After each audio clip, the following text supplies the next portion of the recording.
Welcome back. We talked the first two modules around the current reality in our schools today. And then I spent some time talking about brain development and the environmental influence that are affecting today's youth. We talked about the building blocks for learning, the bottom three rows really being impacted by those environmental factors. And then the top two rows are the skills needed for academic success. So then we ended with staying the course, continuing school practices um, in the same way that we're doing now, or are we going to make the decision to follow the science and implement tried and true evidence and research-based practices that we know can heal, regulate, and grow brains and pathways in the way that we need them to grow to provide students with health and wellness and academic well-being. So let's dig in. So the good news is in schools, we can positively impact brain development and reverse the effects of some of these negative experiences on the brain. We can rebuild pathways. Brain development and life experiences are interdependent and malleable. Neuroplasticity means that, especially in young people, brains are still growing and changing. So if we have kids that are showing up with pathways that are built for dysregulation, poor social control, um, delayed language and memory, we can rebuild those pathways so that they can then succeed. So, how do we do that? Research that shows that when schools foster these three specific things foundationally, that we can heal, regulate, and grow brains so that students are academically, behaviorally, socially well. The first one is supportive environments. I'm going to dig into that in this module. The next module, relationships, and then how we pull in this integration of academic content, skills, and mindsets to really build up those wholes that we talked about in the last module. So let's talk about supportive environments, what that is. Um, in our district, we really reformulated our triangle around our layers of supports with having our foundational practices really lay out what supportive environments, developmental relationships, and this comprehensive health, social emotional wellness, and mindset and behavior standards are in our state, and how we're going to teach those foundationally so that kids can even access academics in tier one. So we talk about what I'm going to talk about in this deck is really those foundational practices so that you can then move up the layers of support.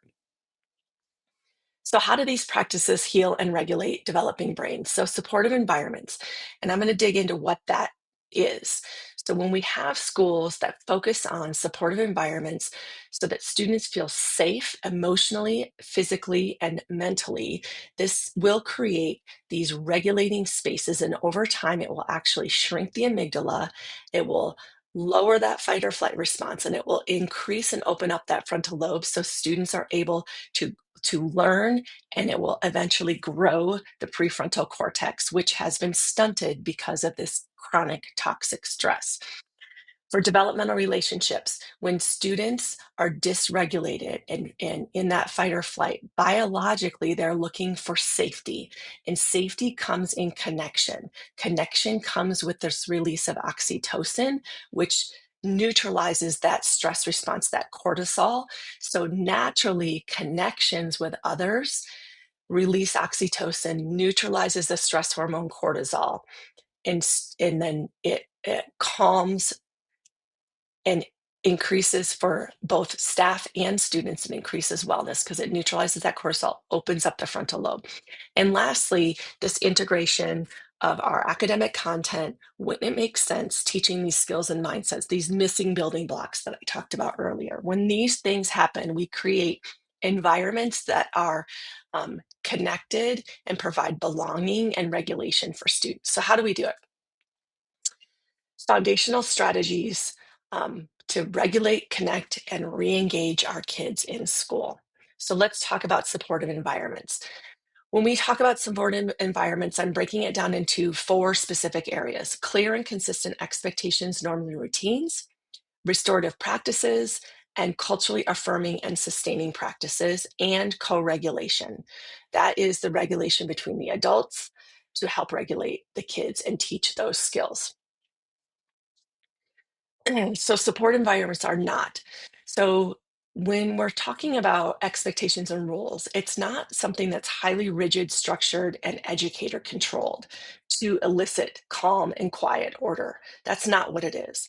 It's not relying on removing kids from places when they're misbehaving. It's not around these oppressive structures that punish and unfairly police students. What rather it is creating environments where everyone, staff and students, especially those from marginalized communities, feel physically, emotionally, and mentally safe. It's environments that are culturally affirming, inclusive, and they create this unwavering sense of belonging for all staff and students. They're also these co-regulating, predictable, and consistent. So when students and staff show up, they know what's going to be expected every single day. There's not these surprises that throw people into these dysregulated states. It's calm and consistent, which keeps chronic stress at bay. It keeps cortisol neutralized. So let's talk about what that looks like in the classroom. First, with consistent expectations, norms, and routines.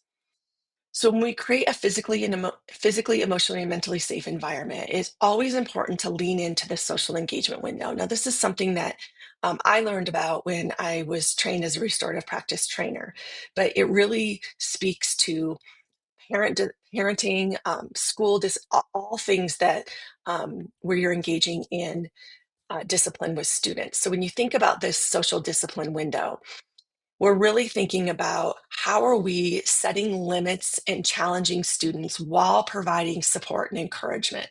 When you think of discipline, discipline is how you're teaching students and building skills so that students understand right from wrong. So let's look at each quadrant. When you're in the bottom left quadrant, this is when there is very low level expectations and very low level of support. So we think of neglect, isolation. So if a student is excluded, you're not giving them any expectations and you're not providing them any support. They're just excluded from the environment.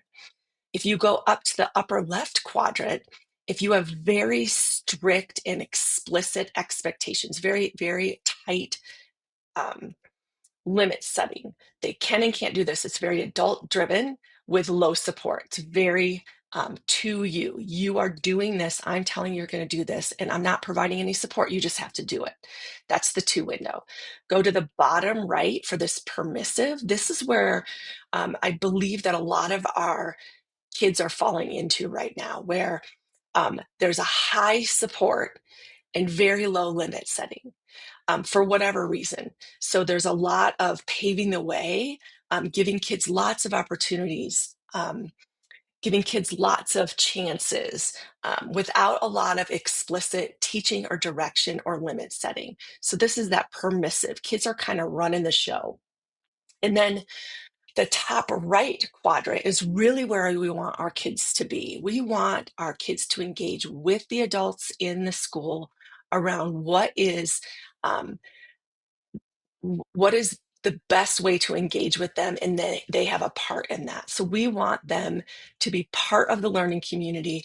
We want them to have a voice. This will help build them with agency. We want to provide expectations that are co-created with them so they understand the why. And when things don't go right, they're part of the conversation to fix it and make it right. So really the with window is that restorative window that we want them to live in. It doesn't mean that we're not giving them any expectations. There's clear expectations, but they're part of that conversation. So I want you to keep that in mind as we talk about this consistent expectations, norms, and routines. So I like this. This was a conference that I went to from the Learning Village, and he talked a lot about the sweet spot. So we have this Venn diagram of In schools, we have discipline with lots of times natural consequences. And sometimes, if there's a safety issue, there are consequences that are a little bit more punitive than we would like, but we understand that there's a need for that in schools. So discipline with consequences, and then you have your behavior systems that you do with kids. They're part of setting those expectations and those rules. They understand the why, and it's consistent across the school and across all classrooms. And then the bottom circle is we're providing these expectations around restorative practices. We're focused on relationships. We have these culturally responsive and trauma-informed teaching practices. And when we do all three of these consistently together, that is the sweet spot of what is providing a safe learning environment for kids. Here's another matrix that talks a little bit about from Significant 72, this discipline matrix as well, where we talk about the care and the academic press. So the higher the level of care and consistency and the higher level of academic press, when we look at the top right, when we talk about Significant Sally, warm and encouraging discipline and structure, believes all students can be successful and allows students to struggle with support. There's a lot of research that talks about productive struggle, that zone of regulation, that zone of optimal development, where when it's just hard enough that their students are really engaging in the work, that's when the best learning and pathway development happens. So recognizing discipline beliefs, in order to get there with your staff, you really have to have a conversation with yourself as a leader or as a teacher. What are our beliefs in our school and in our district around discipline? So this is a great video from Barbara Coloroso, who is an expert on discipline, and it's very short. It's like 2 minutes, and she talks about the difference between discipline and punishment. Primarily, discipline is when students do something wrong, you bring them with you to help them understand how to do it differently next time, and there may be consequences along the way. Punishment is you're teaching them that what they did was wrong and they're going to be punished for it. You see the difference? Learning and growing, as opposed to they only are learning to not do it again because they're being punished. So what discipline beliefs do you foster at your school or in your classroom? What's the primary purpose of your school when it comes to behavior? Is it punitive? If a kid misbehaves, do they go right to the office and do they get excluded? What do staff believe about student behavior? Do they believe that students can do well if they're taught the skills? Does your school have a current approach to discipline? Does everybody in the school know it? Does everyone follow it? What are your policies and practices? Are students and staff allowed to reflect and problem solve and reintegrate and build on positive relationships or not? Are students treated in developmental stages? Do you look at cultural backgrounds? Do you look at individual differences? Do you look at developmental delays or things that individually, when you're talking about discipline, is there a continuum for that? Does your school's data indicate that practices are used consistently and equitably in the classroom and throughout the school? Are teachers supported when using student-centered discipline strategies, or are they not? So I would encourage you to have these conversations. If you don't really think about discipline beliefs, it's going to be very difficult to come up with common agreed to expectations across the school, which is the goal. So I would ask this: do we differentiate discipline? So when a student is in third grade and can't read, they're not excluded from reading. If a student is in third grade and they are dysregulated, do we exclude them from learning how to regulate? So I would ask you to really think about that question. Why is discipline so standardized when instruction is not? So we need to look at that lens. We need to differentiate discipline like we differentiate academic instruction. Every behavior is communicating some need, some skill that wasn't developed, some motivation, something might be unwell, someone might not be feeling well. Every student has a different expectation of what that behavior looks like at home. What if that's different than at school? If at home they're allowed to do something and they don't get in trouble for it, and at school they do get in trouble for it, especially our littles, that is a very difficult disconnect and it doesn't make sense to them. Every student has a differently developed brain. So if they're missing those three rows, any skill within those bottom three rows, we can't expect them to behave as if they can live within the top two rows of skill development that I talked about in the last module. So back to the discipline window, I would ask you, do all students know what is expected? Do all students believe all staff follow these agreements? And do students believe they have agency? Do you live within that with window? If a student makes a mistake, is there a restorative conversation? If a staff member makes a mistake, is that modeled to the students? Do all staff know what's expected? Do staff follow? Do they believe all staff follow the agreements? And do staff have agency themselves? And do they help build agency? When we're talking about safe and clear expectations and norms in schools, it's about students and staff. We need staff to feel that they know what's expected because many of our staff could be coming in with chronic toxic stress as well, and that frontal lobe is shut down. And we need to ensure that all people in that school are accounted for when it comes to expectations. So talking about norms and routines. So school-wide agreements, we talked about that. Does your school have expectations that are school-wide? And then how are those expectations tied to classroom expectations? So like I said in the beginning of this series, this whole deck has links to all of these templates. There's an explanation around the difference between classroom management. There's a explanation here of what classroom management is. This is taken from the great work of Harry Wong, who sadly recently passed away.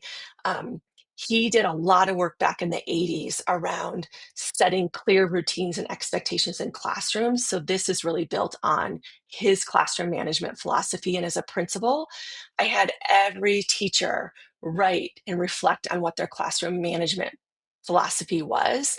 And then I would look at those, and a lot of times that was conflated with discipline, but it really is different. How do you manage your classroom around expectations, norms, and routines? That doesn't have anything to do with discipline. It's clearly around managing these norms and routines. So that's really important, an important distinction. And then I would have my staff write their classroom management plan. So list all the different procedures that you require your students to do in class. And how are you going to teach that? Define what's perfect. What's perfect for what the teacher is doing, what's perfect for what the student's doing, and what's the response if the student does not comply. And how do you teach this? Students should not get behaviorally consequenced if you are asking them to do something they haven't been taught. And that comes to they cannot read your mind. So if you have a management plan that's clearly done with the kids and they clearly understand what the procedures are around how that classroom is managed and runs and functions, you have much better outcomes when it comes to student behavior. I love this Teach Like a Champion with Doug Lamov. He really talks about cognitive routines. So not only behavioral routines, but cognitive routines. Are you setting up discussion protocols? And he has great video links. I highly recommend this book, especially for new teachers who are trying to set up these routines in their classrooms. He talks a little bit about 4 critical questions that you should be asking first. Anytime new material is being introduced, students would learn to say, what can I connect this to? What are natural patterns and relationships that I see? How does it fit with what I already know? And whose point of view does this represent? And this really helps a lot with Zaretta Hammond's work around culturally sustaining practices. She also talks about these questions where if we can tie it to what we already know, that builds pathways faster. It pulls short-term learning to if you can connect it to long-term learning, so you're growing pathways and you're providing this culturally responsive connection. Kids learn faster when they connect it to their cultural background. So then he dives into what are discussion protocols, listening protocols, response protocols. So it eliminates that talking while the teacher's talking, interrupting others. You can even do critical thinking protocols, collaboration protocols, all those protocols and how do you write those with your kids so that become rote, and as you're then focusing on knowledge, skills, and mindsets, these are things you don't have to reteach and you're not managing because everybody knows those behaviors. This is also something that I learned at the Leaving the Village training, where he really talked about respect agreements. This is really something that a lot of teachers do already when you create your norms in the classroom. But I would argue the piece that he talked about that's different than even I did as a classroom teacher is he calls out, not only do we come up with what our norms are around expectations and procedures, we talk about what will happen and how you will be treated, student to student, student to teacher, teacher to student, and then everyone. And what's really powerful to kids is if you give them that opportunity, if the teacher violates this agreement, what happens? That builds agency.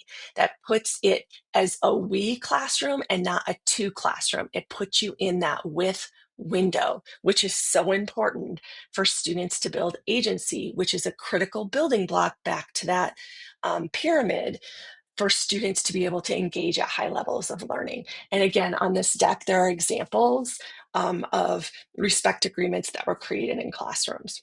Really love that. If I went back to the classroom, I would absolutely do this with my kids. This is also a link to a sample that I put together around minor and major behaviors. Now, a lot of schools have these. What is the behavior? What should the teacher manage? What should the administrator manage? And then what's the response on both ends? But what people forget is that before we even get to this, we need to make sure that the top bullets are in place first. We can't be consequencing behavior if we haven't taught this restorative practice language. We have embedded circles around conversations around how issues are going to be handled in our classroom. If we haven't taught management, if we don't have clear alignment to school expectations, if we haven't instructed on procedures and routine, all that stuff, if we haven't done that, we really shouldn't be going into any kind of consequencing.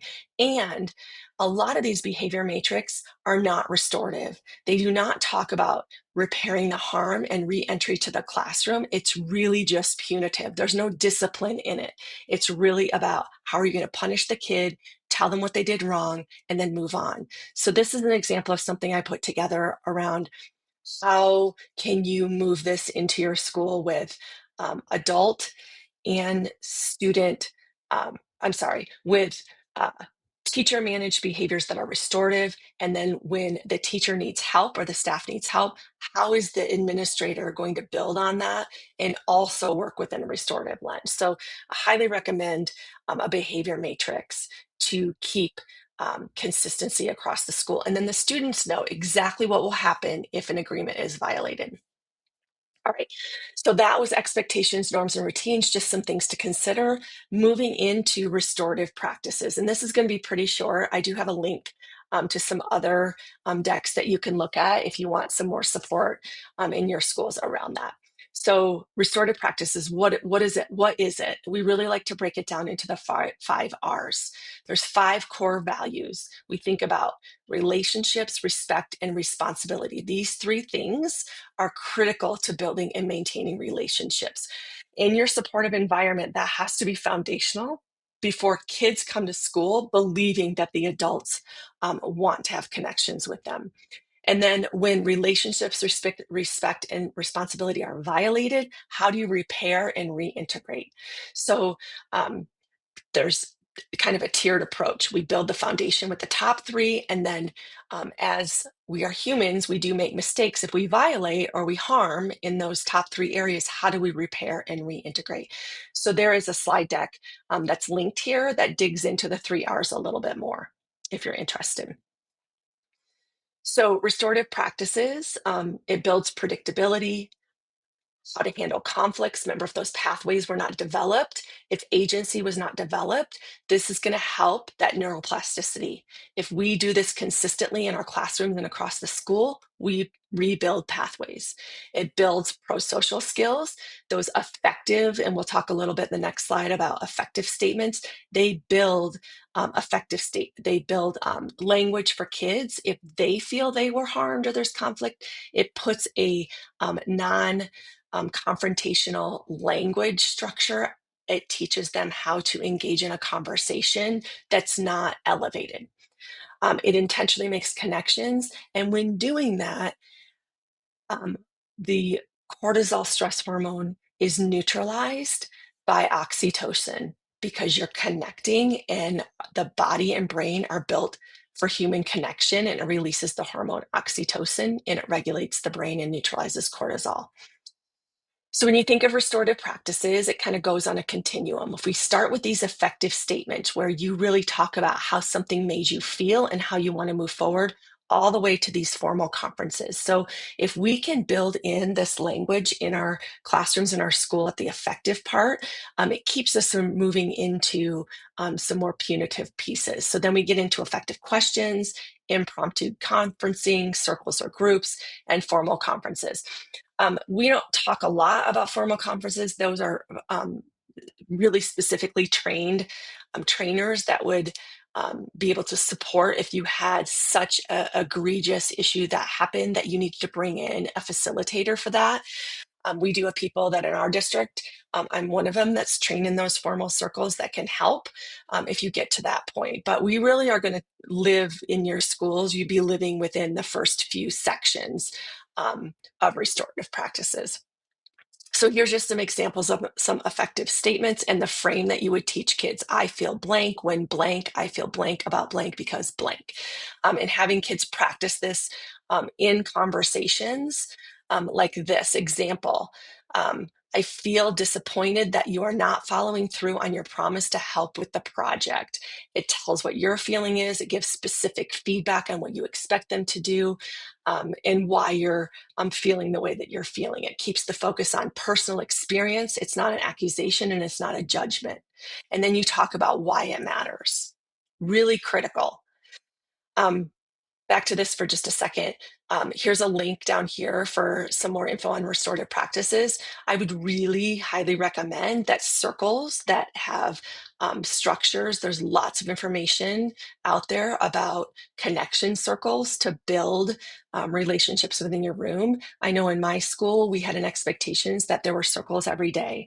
So it could be topics that are tied into academics. It could be a problem that's happening in the classroom. It could be, a current event, but it gives a time, a 10 or 15-minute time where kids connect and really talk to each other about things that matter to them.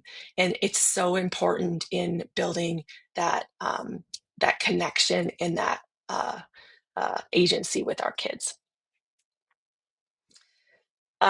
The next part of supportive environments is culturally affirming and sustaining practices. So there's just some slides in here that talk about what that means and how we can make that part of our foundations in our schools. And I love this quote from Atticus Finch, who To Kill a Mockingbird is one of my faves.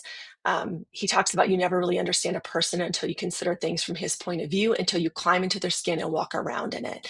And then Stephen Covey also talks, this is great too. We see the world not as it is, but as we are, or as we are conditioned to see it. When we open our mouths to describe what we see, we in effect describe ourselves, our perception, and our paradigms, which is so true. That's where we get into that unconscious bias. We don't mean to do that, but typically we can only see and discuss the world as we know it. So we have to purposely consider other people and their perceptions and their past and their cultural upbringing is different, and how that needs to be acknowledged and celebrated in our classrooms.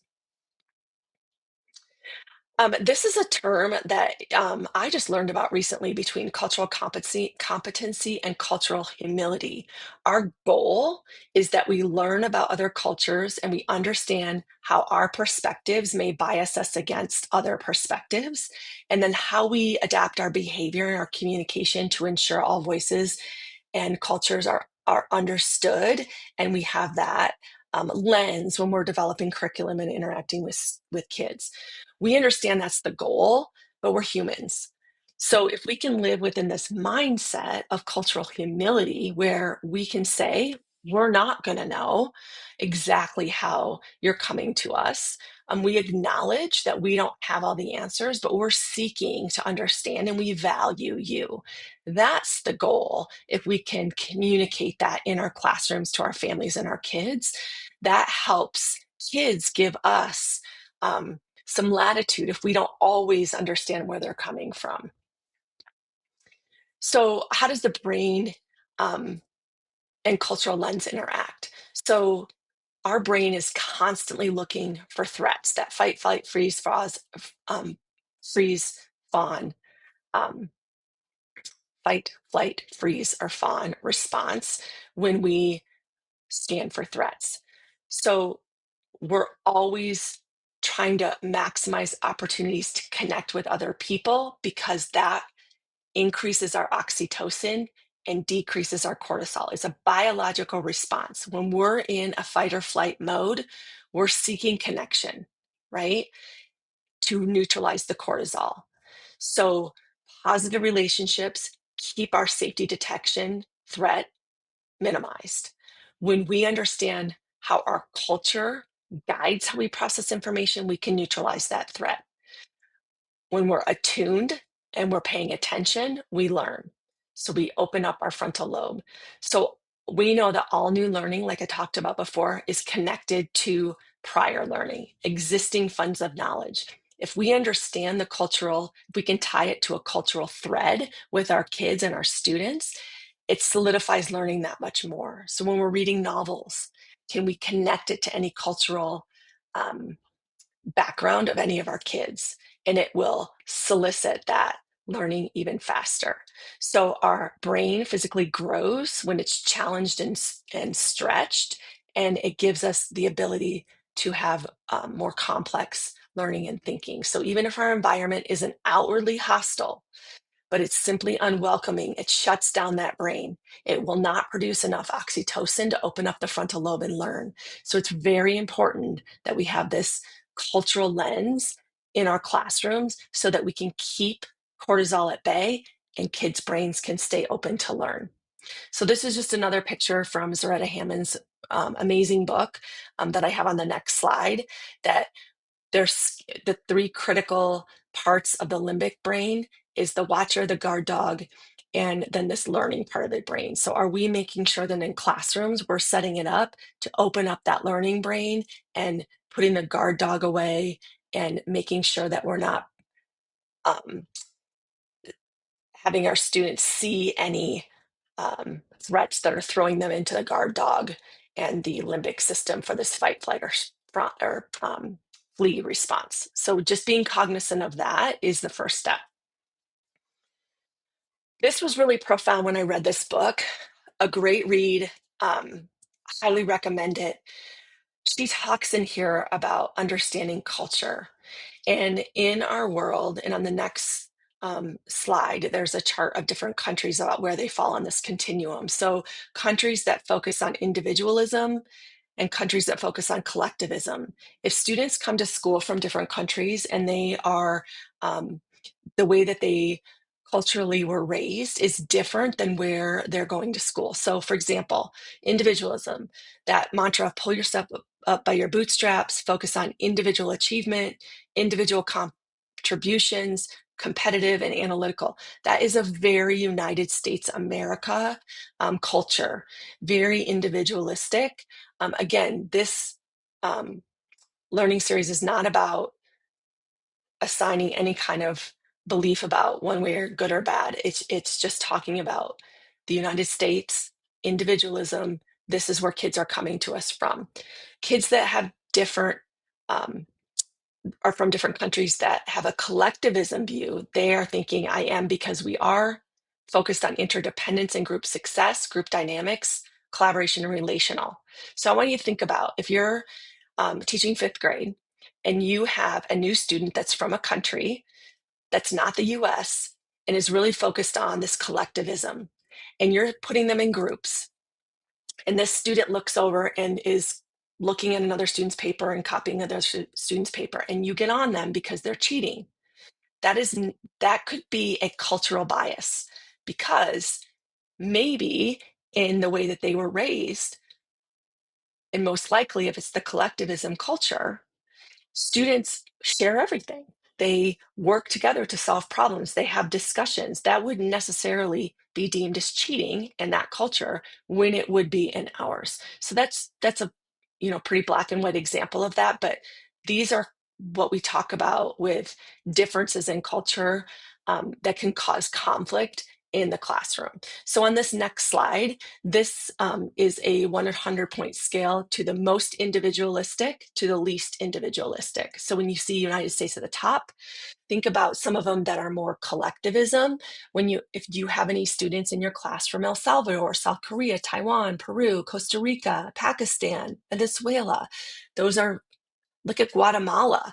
I know in our district, we have kids from Guatemala that are growing up in a culture that's very collaborative, and that would be such a culture shock coming into a classroom that has different beliefs around that collaboration.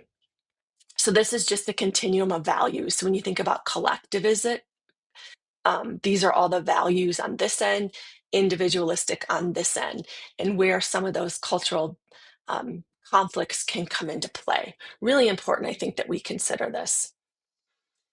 Here's another graph that she talks about in her book, 4 areas of culturally responsive teaching: awareness, learning partners, information processing, community of learners. So I encourage you to just look through that. This really helps you think about when you're having and developing lessons in your classroom, how you can support all students around these culturally responsive teaching practices. Thinking about social interactions that activate the stress response. So this is from a cultural lens. In some cultures, if someone's as an adult is standing over you, that can elicit the fight, flight, freeze, or fawn response in a student's brain, and they are afraid that they're going to get kicked out. So their cortisol raises, their frontal lobe closes, and they're shut down. So be mindful of how you're moving around the classroom. Certainty is really around knowing what happens next. So if a student is worried that they're going to be embarrassed, the only thing they're thinking about is being embarrassed, and they're in the limbic system. They're in that fight or flight response. Their frontal lobe is closed. They're not learning. Control. This is that social discipline window. If they fear that something's going to happen or they're going to be asked to do something that's outside or not consistent with their cultural values, they're in a fight or flight response. They're not learning. So they don't have that control, which is why it's so important that you do things with kids. You can understand where they're coming from. And then this connection, there's always a connection. This is human nature that they're going to be excluded. So how are we ensuring that we're building a classroom with kids where all kids belong and are included? And then that equity lens. Are we being mindful that students are not being subject to unearned disadvantage because of their backgrounds or a variety of other things that they might be coming to us with? So here's just some things that you can do with culturally sustaining practices. This is a great YouTube video that would be great to show staff around a student that talked about what's in a name and the impact when her name is misunderstood and misspelled, and how she was teased for that. So there's research that really proves that student engagement increases when a student is called by their given name and correctly with frequency. And you think about the biology of connection. If someone goes to the extra effort to call you by name, say it correctly with frequency, You have more trust in them, which builds connection, which increases oxytocin, which decreases cortisol. So you build that connection and it builds trust. Super important. So there's a couple links here: my name, my identity, what's in a name, cool activities that you could do within the first few weeks of school to help build those cultural connections with kids.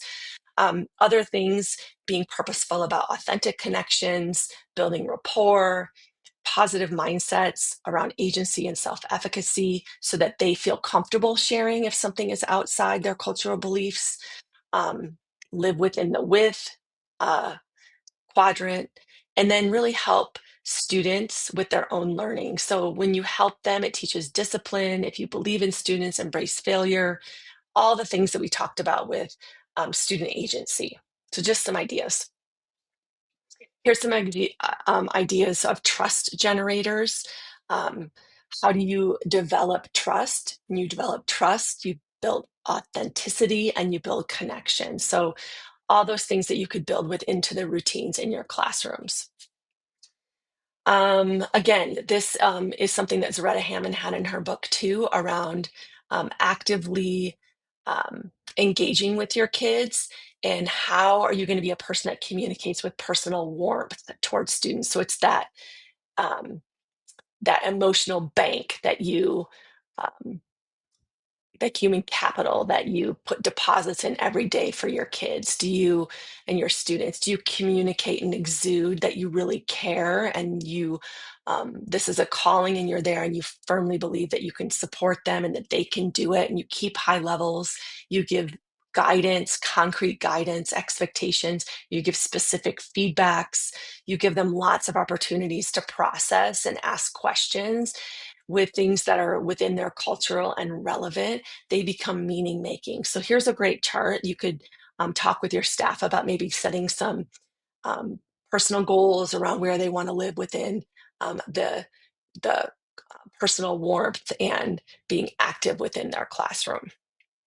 Or maybe have them do a self-assessment and they could kind of see where they might live within this quadrant. And then the last part I want to talk about within supportive environments is this co-regulation. So when adults show up to school and they're calm and engaged, that's contagious. So are we building environments where we're able to regulate ourselves and we're showing up regulated so that we can regulate students? So I want to take a minute and jump into how do we co-regulate, and I will do that in the next module.